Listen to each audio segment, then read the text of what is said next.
What is going on, guys, and welcome to ForTheFans with me and my co-host Ben. Today we're going to be taking a look at the two round of 16 knockout games that occurred yesterday on Sunday the 29th of June as the Netherlands beat Mexico 2-1 in a cagey affair and Costa Rica relied on penalties against a resilient Greece. Let's get straight into this.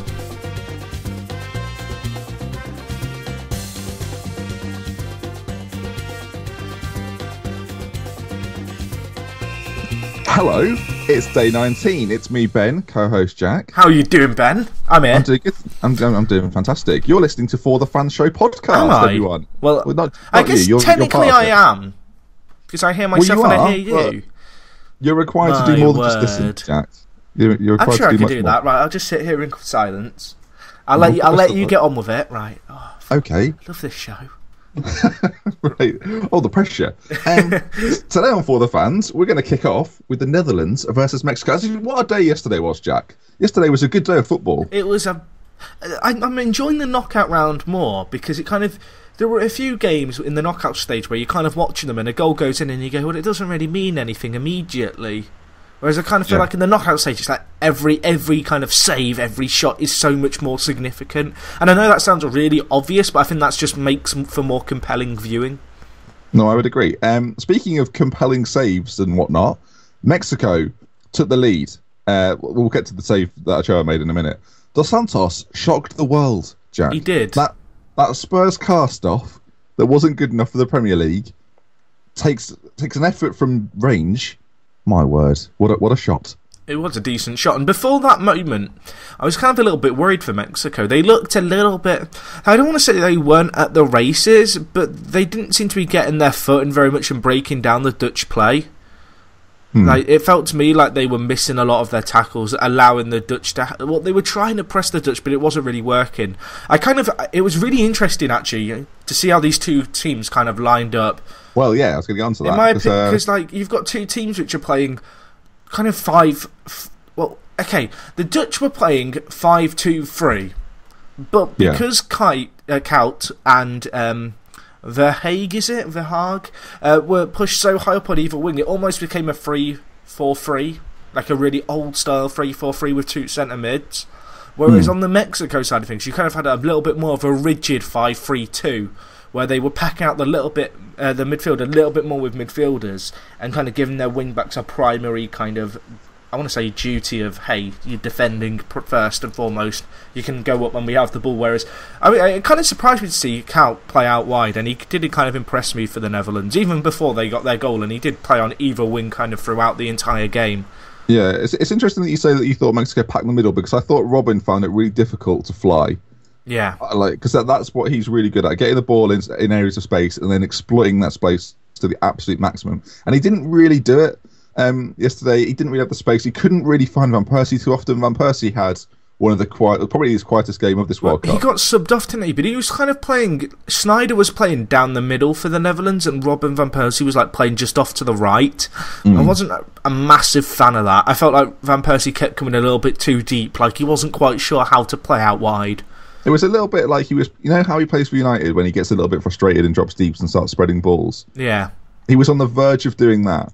No, I'd agree with that. He was kind of in the middle of it, and he wasn't really... Van Persie's biggest strength for me is his movement in the final third. And when his movement is restricted because he's coming deep, because he wants to be part of the game more, you lose so much. There's an English player that does that I've spoken about far too often. But you lose that ability further forward. And they brought on Huntelaar, and... It's difficult to say he changed the game. But he did get the goal that mattered, didn't he, I guess? Yeah, I think the game-changing moment was the Mexico goal. Why has he got that much space? That is my big concern if I'm a Dutch fan, because the Dutch defence yesterday, for the first time this tournament, even in Spain they looked pretty comfortable, and even against Chile, but yesterday they looked like a defence not many people have heard of. Do you know what I mean by that? Do you want to know why they scored, Mexico? Go on. Because Holland were only playing with two centre mids against three. So you're saying that they got overran and then all of a sudden they're... I'm saying that playing backwards. Two centre mids when you're playing with wing backs, basically, theoretically, and then three up top, you are always going to be outnumbered in the middle, and you can't, obviously, you've got, I want to say the guy's name, Wijnaldum I don't know, the number 20 for Holland, and I think it was The De Dutch is Jong. number 20, yeah. And De Jong. They were basically taking on Guadrado, Herrera, and Salcido. And it kind of felt to me like they were always outnumbered, and all it took was Dos Santos to drop off a little bit, ahead of the defensive line. And I mean, De Jong, you'd normally kind of associate as being that real defensive midfielder, and for me, he could not afford to drop deeper because he had like a job to do slightly higher up the field. And so when you're playing free at the back, it became quite easy for Dos Santos to find a little bit of space for the shot. Yeah, the Dutch have always played. Well, I'm sure we'll get some Dutch fans who disagree with me because I said something about Kelp pre-tournament. And I got a barrage jacked, did I not? You did. But they used to play, to my experience, they used to play a 3. Because they used to have Van Bommel sitting. Yeah. And that's the role, like, I've always... Like, the Dutch never used to play 5. Like, I've not seen the Dutch play 5 very often. They used to play with quite a solid 4. They're the likes of Cocu and Stam from Runkhorst, like, filling in at the back. And now, it's not as solid. And I'm not sure if that's why they're playing 3 centre-backs. Yeah. To try and shore it up, but... I don't know, they looked a little bit vulnerable. Going in, though, Ochoa made that save. Talk about this. Well, hang on. It hits him in the face. Okay, so I've got a gripe here. I hope you don't mind me having a rant. Because everyone's going, what a save! What a save! And then they show a slow motion replay and it hits him in the face. And suddenly everyone's like, great positioning, great positioning. I tell you what my gripe is. It's not great positioning at all. It's poor placement by the striker. Okay. That's my gripe. Yes, he gets his face in the way. Well done, Ochoa. You've positioned yourself correctly. But ultimately, like, the player has to make it hit him in the face in that scenario kind of thing. It's not as if he's moved his face in the way to save it. That's my gripe. Do you ever think a save which is like the Ochoa save is good? Or are you always critical of the attacker in that situation? If it's one where they've not had time to reposition themselves, yes, but it's kind of like he has just stood in the middle of his goal. Okay. Like, that's my opinion on it. Like, yeah, well, I think you can compliment the keeper's positioning, yes, but I kind of feel like people overlook the actual placement of the finish itself. As a former goalkeeper, I would be taking every little bit of credit anyone would like to give me in that situation. Yeah. But it turns out it didn't matter. 88 minutes. Tell you what, the clock was running down. It was, wasn't it? The Dutch were effectively out of time. Schneider keeps them in it with a thunderbolt. The first real time I've seen Schneider be the player of 4 years ago in this entire tournament. Comes out of nowhere, lashes one into the back of the net. And then the most controversial incident of the game happened. Robin's already admitted that he's dived in the game, but he didn't admit to diving in that instant. Yeah. Do you think it was they were talking about it on ITV? Charles was getting his back up as normal.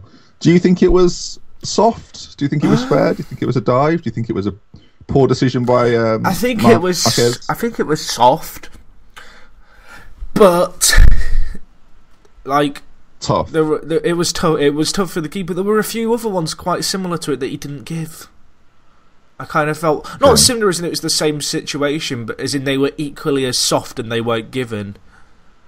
All right. Well, it's a horrific way for Marquez to end his international career, isn't it? Yeah. That's the last thing he'll ever do. Haunt him.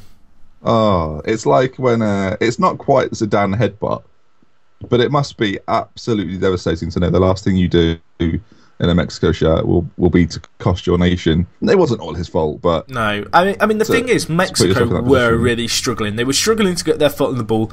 Herrera, for me, was their standout player, and maybe Aguilar at right wing back. I felt like he had quite a solid game. But Herrera was finding kind of a lot of space. He was dropping in maybe a little bit deeper, kind of ahead of the two Dutch centre mid, so he was finding that little bit more space to maybe try and ping the ball. It was just a shame for Mexico because they were really holding on, and as soon as that 88th minute goal went in, you kind of knew that the momentum had switched, and with 5 minutes left, they were going to struggle. It was like, well, actually, we'll talk about the goal. So Huntelaar puts away the penalty. So just to clarify, dive or not a dive? Oh, well, penalty or not a penalty? Penalty. I would agree. I think if you make that sort of challenge, you're kind of asking for it, especially against someone like Robin, who's got a reputation for going down a little easy. Huntelaar finishes the penalty, cracking pen as well. We mentioned Van Persie wasn't having an impact. He would have arguably taken the penalty, but Huntelaar, before he came up, I was sat watching it with Mum and Dad, and I said, he'll hit it hard and low. Yep. Because he always does. Well, stepping up to that, I knew a stat. I was sat there like, I know a stat for this. Do you? The Dutch have never missed a World Cup penalty in open play. Really? They've scored 8 out of 8 now, or is it 9 out of 9? Regardless, that's pretty good. It's 9 out of 9 now. They've scored it of all the penalties they've ever received, like excluding shootouts. Yeah, but I was going to say the Mexico-Holland game was very much like the Mexico-Brazil game, aside from the fact it had goals. Yeah. Do you know what I mean? It was very it was quite tense. It was quite end-to-end. It was a bit of a tactical battle, but in this game, Mexico took the lead, and that may have, I'm not going to say that's hurt them, but they've almost scored a little bit early. Now, that might sound ridiculous because they're in the Dutch's goals in the last 5 minutes, but it meant the Dutch suddenly had to decide, now we go for this. And it took them a long while, but they broke through. And that is a sign, I tell you what, that is a sign of a very resilient, well-battled, a strong mentality in a team. What did you make of Gordon Strachan's comments after the game where he said that he didn't think Holland were a great team? He thought they had great players. I would agree with that, but I do think Van Gaal's got them very well drilled at the back. We mentioned that I don't think they're very good at the back, actually, but by the same token, hang on, it's not that they're not good, they're just not recognisable, and they're not kind of... No, I'd agree. They're not World Cup standard players, because you've not... Like, you look at a team... Okay, my example is, you look at Spain's defence, or Brazil's defence, or... Where else could we go? We could go amongst another number of nations. Yeah. And the Holland aren't quite there yet. And I think we said, it was in the pre-show, when we talked about Holland in the past, that in 4 years' time, we'll know their entire back line. Yeah. And we'll now say that, that's the side that got to there. And they're playing Costa Rica next, so it may be the size. That defence may get to a World Cup semi-final. Yeah. And that'll be how they're kind of remembered this time round. So that it's promising for them, because their defence is quite young as well. It's not like they've got an old head, just kind of... Yeah. It's not like Mexico have got that old head seeing them through games. There are a lot of young players who are doing it together, and you feel that when you watch them play. So credit to Van Gaal. There was one player who really impressed me, and that was Indy coming on off the bench. Netherlands had a bit of a shake-up where they switched Kout's wing, and for me, Indy had a really solid game when he came on. Martins Indy came on. I think it was for De Jong. Yeah, and they kind of had a reshape. It was a bit odd. I'm not exactly sure on kind of the shape, because by that point Holland were really going for it. But for me, after he came on, he had kind of a good impact from deep on the left-hand side. Yeah, no, I'd agree. So Netherlands put their place in the quarterfinals. Mexico are sadly out. Just before we move on from this, did you hear what the Dutch plane company KLM did? No, I didn't. Tell me more. They've had to apologise because they sent out a tweet on their official account saying "Adios amigos." Wow. Wow. It's just a bit like, well, it was. Do you know what? It's almost worse than that, because it was under the departures in their airport, and they tweeted out the picture, I believe. I want to believe it was in a Mexican airport. I want to believe that they have flights to Mexico, and they had it like on all the seats, like they had like a little napkin that says "Sorry, you're out" or something. There's a daily flight between Mexico City and Amsterdam, and it was around that area of the airport. Oh I think. Gosh. Or it was, I'm not sure, do you know what, I've not seen it, but I'm reading the article on the BBC's website, and basically, they've been a bit of a dick, have the plane operator, which, it's good for us. I'm surprised no one's blown the racist trumpet yet. I thought you were going to say some sort of joke there. No. Shall we turn on our attention even to the game which...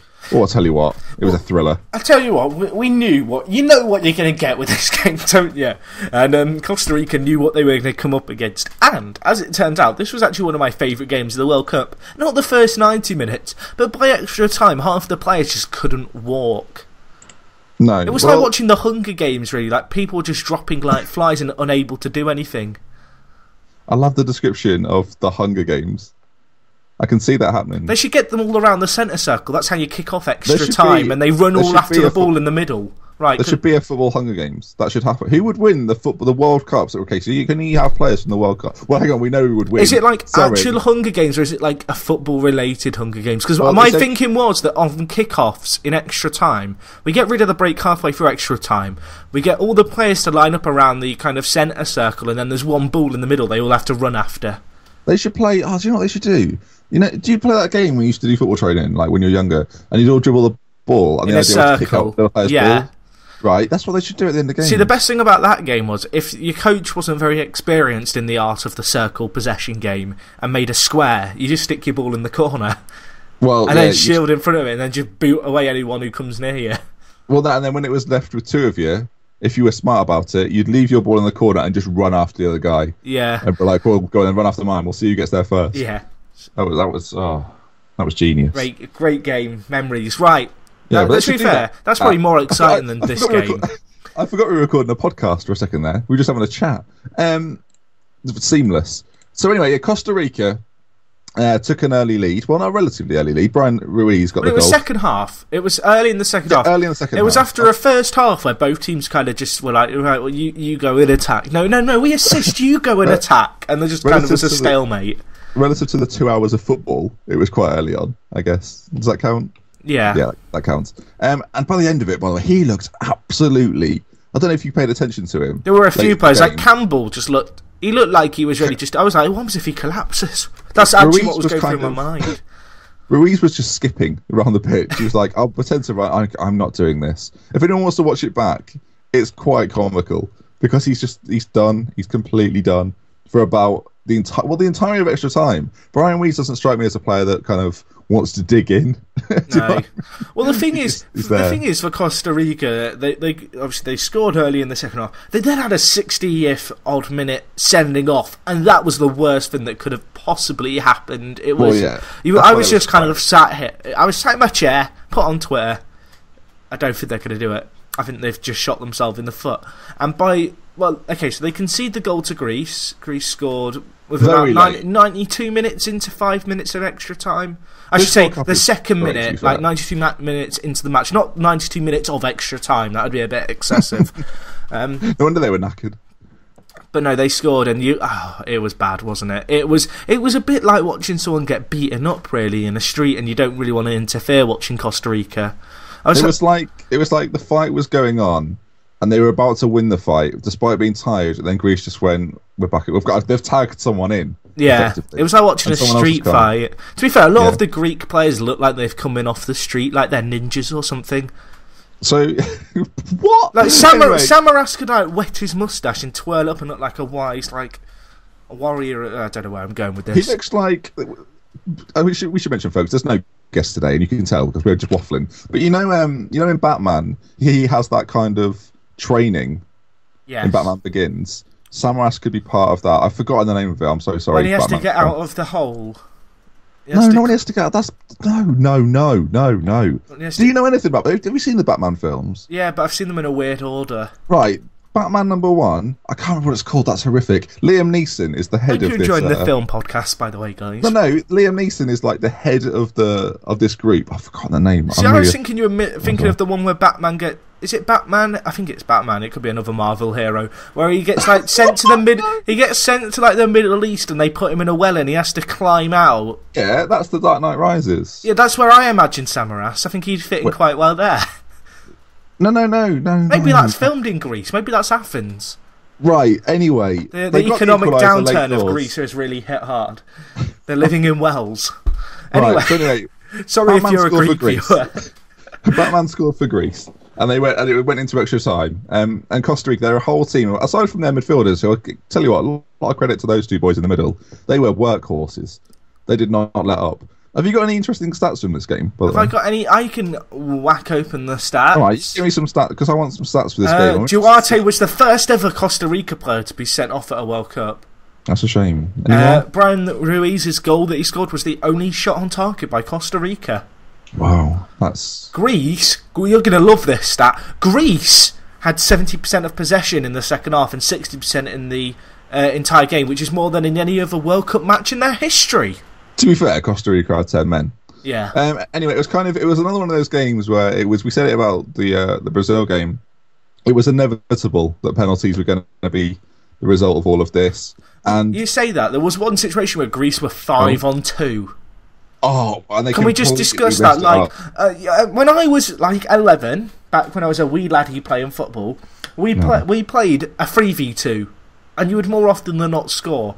So how you can't win in a 5v2? Like, the other thing that I loved about that goal was the keeper makes a save in the 5v2, and you kind of think, oh, the Costa Rica midfield's going to be coming back now, and there was just no one coming back. There was like 7 Greeks in the box.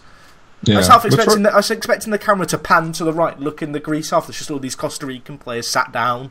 Yeah, the ball from Mitroglou, he was the one kind of dribbling it forward. It was a little bit hospital-like. And then he had a really good chance not long after that, which came off like the keeper's hip and went out. Navas in goal. Keylor Navas was... Yeah, he was impressive. Oh, he won on the game because he made the important saves as well. Obviously, was it Tarasidis missed the penalty for Greece? Yeah. Karagounis impressed me. Yeah, for someone who's 54... He's not bad, is he? He really, especially in extra time. Like, he was one of the few. I know he came on, but he was one of the few players who he looked really up for it. Yeah, he's 37, and Jack, I don't know if you've heard this, but he's retired from Greece. Oh. As he said yesterday. I think it was last night. Can we just discuss, before we talk about the penalties, Greece's manager's contract ran out today as we record this. If they'd gone through, what actually happened? Did they just go, adios amigo, and get into someone new? I'll tell you what, I'm not saying this influenced anything, but as a player, if going into the penalty shootout, I see my manager sent to the stands for being a bit of a knob, he was a knob. I would be miffed. If you're a viewer and you actually know what he said, like, it wasn't really covered that much, was it, in England? Do you know who he looks like? Who does he look like? Tell me. Right, he looks like Ross's dad from Friends. Ross and Monica's dad from Friends. I've not seen Ross and Monica's dad on Friends. Have you seen Oceans? Yeah. The Ocean series. He looks like the rich guy who owns the big house. Oh, I see. With fluffy hair. You must know who I'm like. Do you watch film? There's an odd film theme coming out today. Do you watch film? Yes. Right, so you must know who I'm on about. Yes, I do know who you're on about. Right, but do you know him as Ross and Rachel's dad? Not Ross and Rachel's dad, Ross and Monica's dad. I can't picture his face, but I know that they had a dad. Oh, people listening, send me a comparison of the two, and we'll do something, we'll look at it. Anyway, so the penalty shootout was won by Costa Rica. Was that justice, or was that harsh on the Greeks? I think, as much as we've talked about Greece's negative football, if Greece win playing negative football, I'd rather them win than do what England do, where they try and play positively and get beaten by everyone. So, good point. It was pretty harsh, given how the game had gone. Costa Rica really clinging on. They had the one shot that went in. Greece, they were hard done by, but at the end of the day, I think I was one of a number of people kind of willing on for the fairy tale of Costa Rica to keep going. Indeed. Well, Costa Rica will now face the Dutch. Oh dear. That's going to be tough. It's next Saturday, so they've got a while to recover, and they're going to need it. Especially when the Dutch have got players like Dirk Howard who can run all day. I was going to say, this. I feel as if a lot of the teams, Brazil and Costa Rica, kind of who have gone to extra time, if they go to extra time in their next game or even the game after that, you're going to really start to notice it. Because the games are so tightly packed, like, people don't realise. Well, you do realise because you're watching the World Cup. Like, you don't get much of a rest between games, and especially playing extra time, potentially back to back to back, it quickly catches up. Well, so Costa Rica won on penalties, so that meant, Jack, we'll go into the Twitter question of the day. I asked Twitter, how would you celebrate if you scored the winning penalty in the World Cup, I guess? Do you want to answer, or do you want me to go through? You go through some of the Twitter ones. I'm going to sit here thinking. Okay, Ethan said he'd just laugh in the goalkeeper's face, which I thought was harsh. Like, you scored a penalty, enjoy it. Finley said, give it the Me Too over to the corner flag, then stand like Balotelli while being surrounded by teammates, then fist pump. He's got it planned out. So basically do the Ronaldo celebration. What do you mean? Well, when he scored in the Champions League and he rips off his shirt and tenses his six-pack in the corner. No, you do the Me Too thing where I'm doing it now. You can't see it, folks, but I'm doing it. Where he puts his hand to his ear. He looks like a DJ, but in reality he looks like he's wiping his head with a towel like he's playing at Wimbledon. You know what I'm on about? Yeah. Right, then the Balotelli, which is one of three, really. The Balotelli is either the do nothing at all and act like it's your job, fold your arms, or reveal a T-shirt saying, why always me? Yep. And then the good old fist pump, which is more of an English celebration because it's quite dull. And it's a bit like Michael Owen's celebrations were never good. They're always him just like jumping and going, yes, come on. See, one of my favourite celebrations, I think it was a team from Finland who they choreographed dance move related celebrations. Yeah, I know it was I think it was Norway. It was and they do stuff like really obscure ones, like fishing, like when they'd have half the players make a boat, have the goal scorer fish, and then have a player just flop across the ground towards him as he reels him in. Yeah, I've seen it. Richard on the Twitter said streak. That's all he put. Streak. No. I get sent off for that, mate. There will be a yellow card. James said, having instructed the coach to come on with tequila shots, start the largest, drunkest pitch invasion of World Cup history. I'm for it. Can I just ask? Okay, so you know how you get booked for taking your shirt off? Yeah. Do you get booked if you take your shorts off? Yeah. Is it a yellow? Because it's part of your equipment, and you're allowed to take your equipment off. That's the rule, I think. Like, people think it's to do with Africa being offended or something, but it's not. It's to do with having the proper equipment. If that's the case, every time there's a corner, I'm going to sneak into the opposition area, get up to the keeper, undo his shoelaces so he has to take his equipment off, his gloves. Okay. Jay said he'll fall to his knees, cry, and then probably fall unconscious. Wow. Cobbers also said cry. What would you do? What would I do? Hang on, there's one more, sorry. Tom Stapleton said I'd go to one of the sidelines, kneel down and snort it like it's cocaine. Brilliant. In one of the most... I think Maradona did that a few times just because he thought it was. Anyway, what would you do? I'd communicate with my own goalkeeper down the opposite end that if I I score, he's to meet me at the halfway line with a corner flag. And I'd run to the corner, grab a corner flag, he'd grab a corner flag, and then we'd meet in a jousting contest at the halfway line. That's your best answer to any question we've had so far. I think that'd be great. I would, in a line, I'd start in my penalty area and finish in their penalty area. I would do every single celebration on FIFA and end with the salmon. I'd just ride the cat the entire way. The whole way. I just think a jousting contest. No, I like the idea of the joust. I like the joust. Both players have gone off injured. My word. There was a bizarre moment on the pitch today as Jack scored his equaliser. Well, he scored the winning penalty, and then two players have had corner flags thrust through their chests. In a horrific turn of events. Anyway, this has been a weird show. This has been a weird one. It's a Monday morning. We had some fun action of the World Cup. We have no guest. The matches, whilst they were good, they don't quite have as many talking points, I don't feel, maybe, as the ones yesterday. Well, shall we talk about some more games? I wanted to go back into films, but you know what? Let's talk about what film? Let's talk about the fairy tale that is Nigeria v France. What have you said like that for? Parce que je voudrais parler dans le français pour la... I don't know what section is in French. Okay, so... D'accord, c'est bon. This is we'll have... Stop this, let's talk about France. Kabay will probably come back after his suspension. Valbuena will probably return to the starting lineup. Sacco is a bit of an injury doubt. He's been an injury doubt for the past couple of games, to be fair. And they've got plenty of strength in depth. They'll bring in Koscielny, no doubt, if he's not fit and ready. On the other side of it, Nigeria will probably have Victor Moses back. Is that a hindrance or is that a help? Leave your comments in the description. Leave your comments in the boxes. I don't know what's happened today. I'm all over the shop. So how do you see it going then? The French have looked pretty convincing. Nigeria aren't the best side left in the tournament. I fancy the French. I fancy the French. I think a lot of people have made out a lot about, France drawing against Ecuador. I really don't feel like it's that big of a deal. Like, people have made it up, it almost looked like they just couldn't be bothered to be there against Ecuador. It was one of those games where players didn't want to get injured. Yeah, they kind of they look disinterested. I don't think there's anything, I don't think it's anything to worry about for France. I think a lot's been made of that, and I just kind of feel like it's just one of those things where they're not too bothered. Imagine having that luxury in an international tournament where you literally don't have to care about one of the games.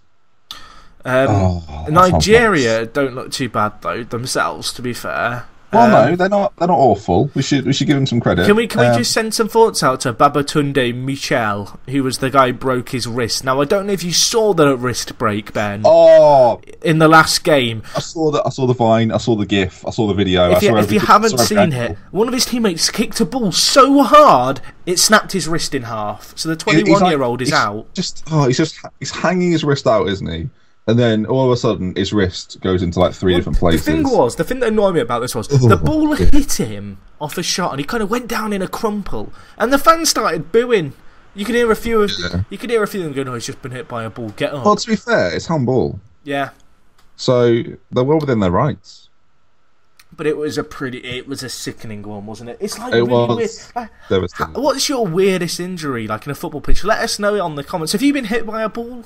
Has it knocked you unconscious? Has it snapped your wrist in half? Because it was so bizarre, because, like, he kind of tucks his arms in and kind of turns, you know, as you do. And the ball kind of hits him square in his hand, like, dead on. So it kind of pushes his hand into his, like, elbow. Why was it graphic for? I'm just trying to paint a picture, because it's the kind of thing I can't imagine everyone has seen. Have you ever had an injury like that? I snapped my big toe in half. Jesus Christ! I was playing football in a warehouse, barefooted. Yeah. What are you doing? It's not FIFA Street. What are you playing at? Well, it was an old kids' play area that had been closed down, and they had like they had one of those indoor football areas in the playground, but like it was really cheaply done. So it was literally a green carpet on top of a solid concrete floor, and I kicked the ground barefoot, and there was a crunch. Jesus. It was pretty bad. Mine's less than impressive now you said that, because I was at football training once, and they kicked a very waterlogged ball in the air. And I was quite good at headering back in the day, so I went for it, full throttle, got a concussion. And then and it was the same day, people will remember this, Arsenal played Sheffield United in an FA Cup game, and I went to hospital that afternoon, because I was still feeling really dizzy and, like, sick and horrible.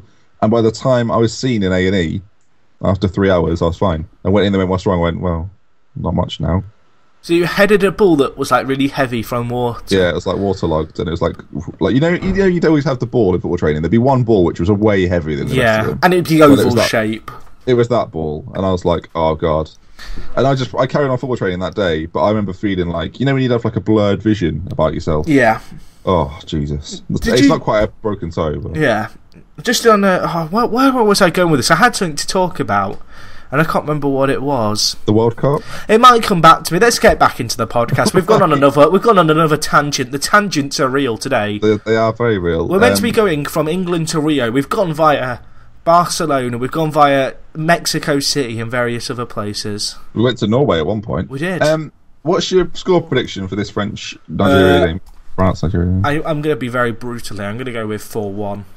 Do you think so? I'll go with a 3-1. I think it'll be a bit more. I think it might be like a quick 3-0 from France, because they start pretty quickly, and then Nigeria will get one back, but it won't really be enough. I see a consolation. Well, the French team had the most shots on target, or most shots, I should say, in the group stage. They had 50, and that excludes block shots, and all of France's goals that came from inside the box. I'm not sure what percentage of those 50 were within the box, but. I mean, the fact that they've all come from in the box, like, I'd be a little bit worried. I think the key battle here, I think Moose is going to be huge for Nigeria. And if he's playing on the left shoulder, like you'd expect him to do, assuming Sagna starts, that's going to be the big duel, I kind of feel. If the French are allowed to control the game, I think it'll be very easy for them. If Nigeria get about them a little bit and make it very difficult for France to operate, I think... I'm not saying Nigeria will win, I just think it won't be a 3-1, it'll be more a 2-1 or a 1-1 going into extra time. Something. It'll be a competitive game, and that's what we want to see in the last 16. It's kind of odd to see two African teams playing in the knockout stages of the group of the World Cup on the same day. But that was what we've got ourselves as Germany, Algeria. You like that one? Yeah, Germany, Algeria. Goetze will probably come back in. Podolski's out of this game. He's suffered an injury against the USA. Schweinsteiger will probably get his start at the expense of Sami Khedira. And Jerome Boateng is likely to play again at right back. Algeria, they're loving it, Jack. No injuries whatsoever. They're absolutely fine. Probably be unchanged as well. So, you know. They've looked better as the tournament went on, Algeria. They have. I'd be worried if I'm them, though, simply because Muller came out and said after the last game, we still have great things to do. Well, yeah, but that's a very German response. It is, isn't it? It is not done. My worry here is the fact that Algeria just don't have the class. And I mean, no disrespect to them, but their group was relatively easy compared to, say, Germany's group. And I just feel like Germany are just better. I think Muller's firing on all cylinders. Is it Halice? I want to say it's Rafik Halici for Algeria, who's going to be important for them. He's kind of their sitting man. He kind of holds up the play but defends quite a lot. Okay.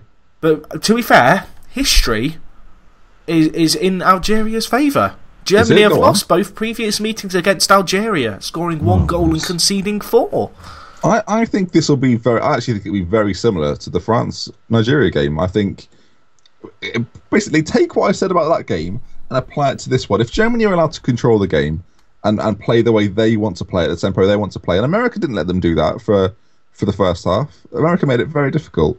And if Algeria can follow that model and make it tricky, and we've seen Algeria have got the ability to score goals. They're not like they're not like a Greece who sit back and defend and try and break. They look to play their game. And I hope they do. I hope they make it an interesting encounter. Have you got a score prediction for this one? Can I give you a different prediction first? I'm a little bit worried here because I'm looking on the FIFA website. These two kits that they're wearing, if they both wear their white kits, they're going to be really close to clashing, but Germany's counts as a dark kit. So, keep an eye out for the kit clash. I'm going to go with Germany 4-1 as well. I'm going for 4-1s. Okay, well, I'm going to do exactly the same thing. I'm going to go for 3-1, and if Algeria manage to get their act together early, then it may well be a much closer affair. These games are quite similar. I wonder if they go in a similar way. Germany have got a point to prove, as of France. Wait, if Germany kick off, it'll be their 2000th pass of the World Cup when they make it. Jesus Christ. There's a stat some of your stats are great. That one is just needless. Who's counting? Anyway. Actually, been the number they've attempted. Okay. Well, as always, get your score predictions in. We need both score predictions and the amount of yellow cards. Don't worry if there's a red card. We won't count that. If it's 2 yellows, we'll count it as 2 yellows.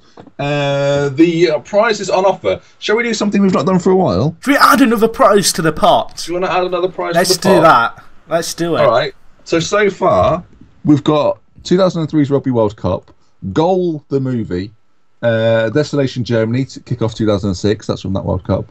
And Adrian Charles' Too Good, Too Bad. Great prizes. If you'd like to give me a number, Jack, between 1 and 4. Can we have 3, please, Jeff?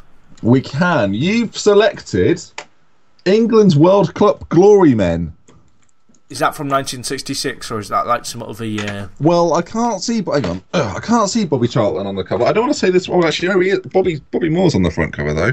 Oh, excellent. It's the complete story of the 20th century, presented by Sir Geoff Hurst. What more could you want?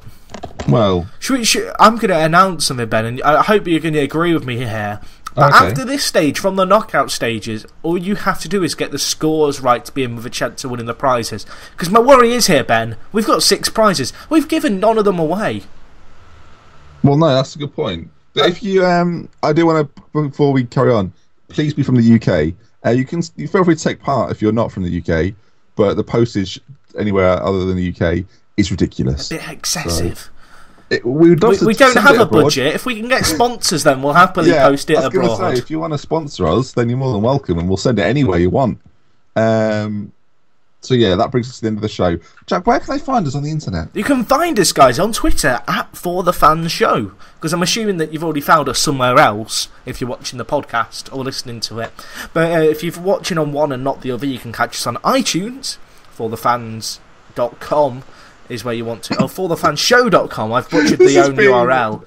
This has been our worst or best show ever. I think it's been the worst. We've talked about Batman Wells, Mexico City, Adios Amigos, broken toes in warehouses, concussion from wet footballs. You know what? I've given up doing these social media stuff. Guys, you know where it is. ForTheFansShow.com. We're out. I'm done.